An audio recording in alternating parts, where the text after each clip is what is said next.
وقت ہم پر جو حملے ہو رہے ہیں وہ 3 طرح سے حملے ہو رہے ہیں۔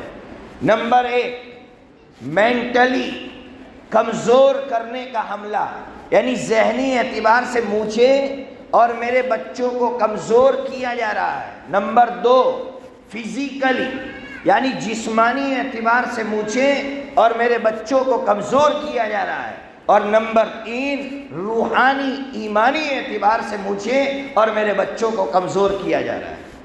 یہ 3 حملے اس وقت باطل کے ہیں، یاد رکھیے۔ نمبر 1، مینٹلی اعتبار سے کمزور، فزیکلی اعتبار سے کمزور، اور نمبر 3، ایمانی اعتبار سے ہمیں کمزور کیا جا رہا ہے۔ کیسے کمزور کیا جا رہا ہے؟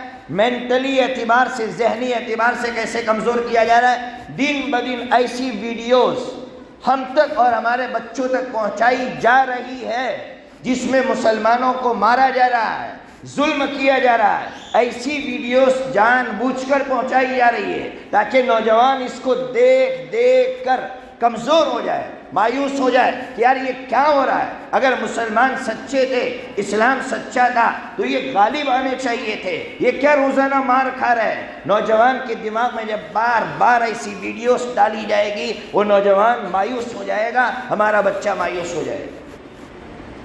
ذہنی اعتبار سے جو کمزور کیا جا رہا ہے، میں آپ سے کہتا ہوں اپنے بچوں کو ذہنی اعتبار سے مضبوط کرنے کے لیے میں یہاں مسجد میں بیٹھ کر گارنٹی دیتا ہوں، روزانہ رات کو کسی ایک نبی یا کسی ایک صحابی یا کسی ایک اسلامی طاقتور بہادر کا واقعہ سونے سے پہلے سناؤ، کارنامہ سناؤ کہ ابوالکلام آزاد یہ تھے، یہ صحابی ان کے کارنامے یہ تھے، انبیاء کی قربانیاں یہ تھی، انبیاء نے اتنے اسٹرگل کیے ہیں اور اتنے قربانیاں دی ہیں انہوں نے۔ اپنے بچوں کو ان کے واقعات سناؤ، قسم خدا پاک کی بچے بہادر بنیں گے اور طاقتور بنیں گے۔ آج ہمارے بچے بزدل ہوتے جا رہے ہیں اور وجہ یہی ہے، میں نے کہا نا ویڈیوز، میں نوجوانوں سے کہتا ہوں اس کو ڈیلیٹ مارو یار، کیا دیکھتے ہو یار، یہ تمہیں کمزور کرنے کے لیے بھیجا جا رہا ہے۔